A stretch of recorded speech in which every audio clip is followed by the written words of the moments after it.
You shoot a suit and tie. You're looking good every day, brother. Today must be payday. I got a lot of members showed up I hadn't seen in a while. Are we getting paid today or something for this meeting? I don't think there's anything extra in it for you, but I'm ready.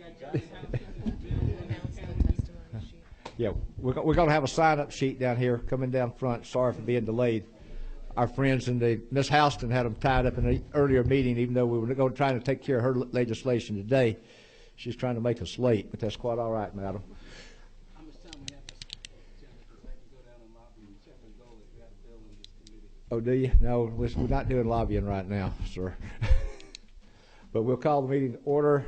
Thank you for being here. Let me have a word of prayer, and then we'll get started. Lord, we do thank you again for this day. Thank you for your blessings. Thank you for the blessing of life that you give us each morning. Lord, we just ask you that you would bless us now in our deliberations. Help us to make the decisions to be wise and pleasing to you. Thank you for the opportunity we have to represent the citizens of our great state. We appreciate their confidence, and Lord, just help us to live up to the expectations that we should have for them and for you each day of our life. In Jesus' name, amen. A couple of housekeeping items going before we get started, because I know the minute we're done with bills, everybody's going to run from one place to the other. We are planning and you should have gotten the email, a committee dinner on March the 11th at the Atlanta Fish Market. We were there last year. No, Gerald, sorry. But March the 11th, and we'll get the times out to you about 6 or 6:30. Dinner probably 7 or so. 6:30. Dinner. We'll start at 6:30, and dinner's about 7 o'clock probably. We need to get a number of who's going to be there. We've got some friends that's going to be putting this on for us, but so you need to put this on your calendars. Check. We tried to get an email out, but dates are getting away from us, so we just chose a good date that we try to hopefully work with everybody. March the 11th. So put that down. We'll send an email to you, and the other members we'll get with them. But anyway, we'll go forward there. And let me just do a little chastisement. I've been in 3 subcommittees of late where there have been 3 of us in the subcommittee meeting. I came into one subcommittee meeting. I was just going to drop in, say hello, and leave, and I had to stay there and make a quorum and vote. So your chairman was not happy that day. So if you're on subcommittee members, try to let your subcommittee chairman know if you can't be there. Let me know if you can't be there. We'll have to reschedule or do something. But we need to try to be at these subcommittee meetings. There's some stuff that goes on that you need to be aware of and help us vet the legislation in subcommittee. So enough preaching. But thank you for your consideration. Come on in, Mr. Harold. You can get paid for this day too. Anything for the good of the committee right now that we need to discuss before we take up legislation? We do thank you for being here. At this time, then, we've got 2 proposals before us today. Ms. Houston, we will ask you and your sidekick if you need to come forward and present your legislation to us, madam. These 2 bills, I don't see Representative Powell here. He's probably out firing a gun or something somewhere. Some kind of weapon, I don't know, but oh, it is? He's probably signing autographs now. These 2 bills were passed out of subcommittee Monday, I believe. Is that right? When did we pass these? Oh, last week. Monday's a week ago. God, I can't keep up with the snow days and everything else. But these bills were passed out of Alcohol and Tobacco Subcommittee of Monday's a week ago then. Thank you, Mr. Chairman. Wait a minute, let me get you on down there. See if that works now. That works. Thank you, Mr. Chairman. Which bill would you like me to take first? I have 2 bills here before you today. You just put 887. We'll do 887. House Bill 887. House Bill 887. All right. House Bill 887. Currently, the law requires Georgia tobacco manufacturers, importers, and distributors to file a performance bond with the Department of Revenue in the amount of $1,000. Of the 3 types of businesses I just named, that must file bonds, which was the tobacco manufacturers, importers, and distributors. The distributors are the only one with the requirements to remit taxes to the Department of Revenue. The others don't remit taxes. The only thing the others have to do is they have to get a one-time license of $250 and a $10 renewal fee. So what they're doing, the manufacturers and importers are therefore securing their $10 renewal fee with a $1,000 performance bond.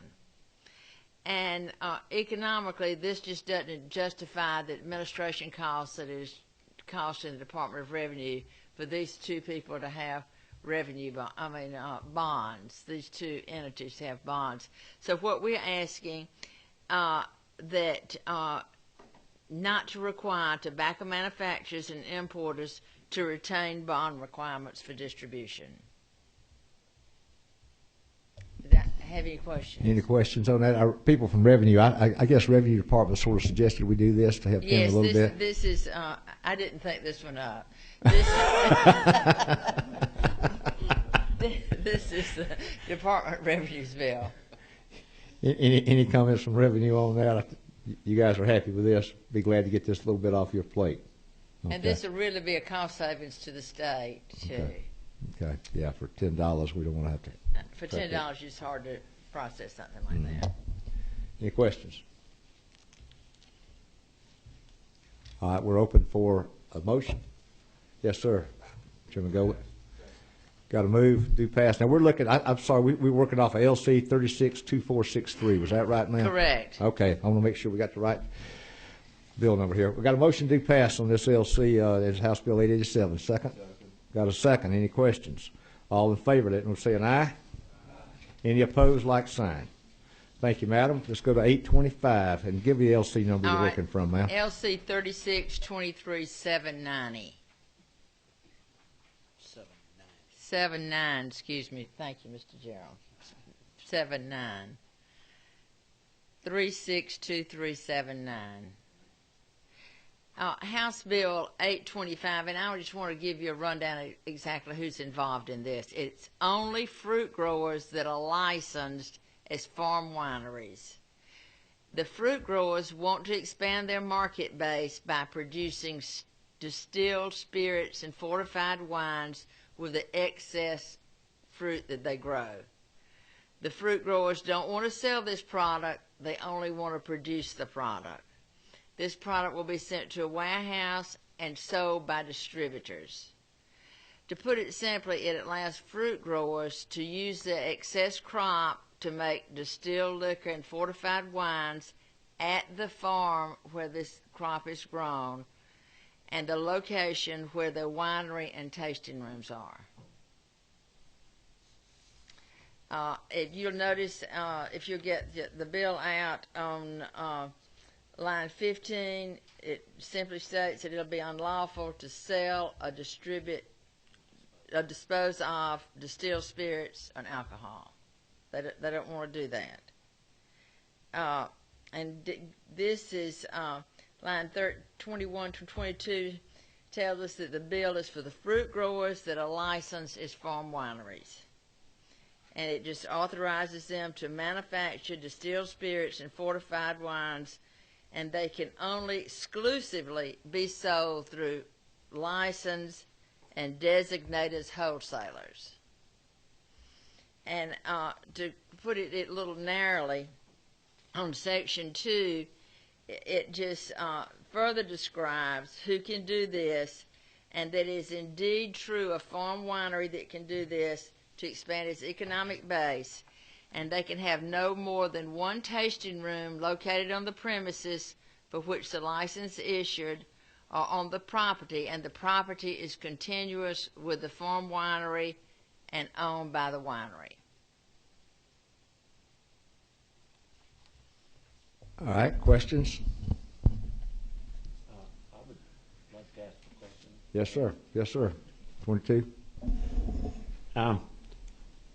Just because of my ignorance and lack of experience at this point, we already have ways of making wine and having wineries. Why is this different? why is this different? It's different because the farm winery wants to expand their business and at the same time keep on operating their tasting room just for wine. They don't want to sell distilled spirits, just for wine. And But we have wineries now, right? Right. Yes, sir. And so they operate, and why is this different than those normal operations of wineries? This one's going to allow them to open a distillery there and take the products that they have from the wine making process and distill it and make a distilled spirit, which is a separate type of license. Over and above. It Right, improves okay. their above that. amount Right. of Thank you. alcohol content Yeah. over and above. Thank It you, just ma'am. takes their excess, this produce, and we tried to make it as narrowly as we could. So they'll continue to have their tasting rooms, just like they have in wineries, the winemaking manufacturers now. They can have up to 5 tasting rooms now, I believe. But this is going to limit them to 1. Is that One, correct, if they do Revenue? distilled liquor. Can't they have 5 tasting rooms now? Is that right? Well, this limits it to one One tasting tasting room if you room. do distilled liquor, and the distillery is located on the farm where Right. the grapes are produced. So it's going to allow them to take their grape product or whatever, make a fortified wine or distill spirit out of it at that premises, but it'll have to be sold through A the normal wholesale distributed. They will not be distribution distributors. method. They won't taste it. They'll just make it. Any other questions? I- Number 18, sorry. Yes, sir. Go ahead, sir. Thank you, Mr. Chairman, and this will allow them to taste the distilled spirits as well? No, sir. No. Okay. Cannot taste it. Any other questions? Mr. Chairman, Yes, sir. I just want to thank the subcommittee and the Department of Revenue for working with us to define this and narrowly focus in on exactly what we need to do. This affects our area economically, and it's a policy that we just look forward to working with our wineries down in South Georgia there. This is hopefully going to be something that we can build other industries on, and we just look forward to it, and we just thank you for your time. Thank you, sir. We have any comments from any of the our audience here, our guests? Any words, wisdom from anybody out in the audience? I don't think anybody signed up on the sign-up sheet, did they? This is your opportunity. Now, I think, as it was stated pretty clearly from the subcommittee chair, Mr. Powell, I think he had some. Did y'all get the grasp of what he said in meetings there? We did, Mr. Chairman. We will not be back asking anything else for the wineries. I promise y'all won't see me back over here unless the Department of Revenue wants me to carry a bill. And I will not be back. He made it pretty clear that this was not going to be a step in one direction and then a 2-step in another one, right? Right. No, Okay. we're not coming back. We're not going to be back for that. All right. All right. I'm waiting on the feel of the committee here. We've got to move. Got a couple of moves here. Got a second. Any further discussion of this bill, House Bill 825? If not, all in favor, let them be saying aye. Any opposed, like sign. And that's the only 2 pieces of legislation. Thank y'all. This bill has passed. Thank you, We'll Mr. get it Chairman. filled Thank out, you, get it to committee. rules for you. Thank you. I appreciate you coming. And y'all all get a little taste. John, No, we John can't made taste it. it. We're just going to send it out of here. Thank you. Nice. I appreciate it. All right, committee members, do not forget the dinner. Do not forget the dinner we've got planned. Brett, you weren't in here when we talked about it. March the 11th. March the 11th at the bar. Yeah, going to the bar. No. Thank you, brother. The seafood market. Atlanta. You got it, Brett? Atlanta Fish Market. Okay, thank you.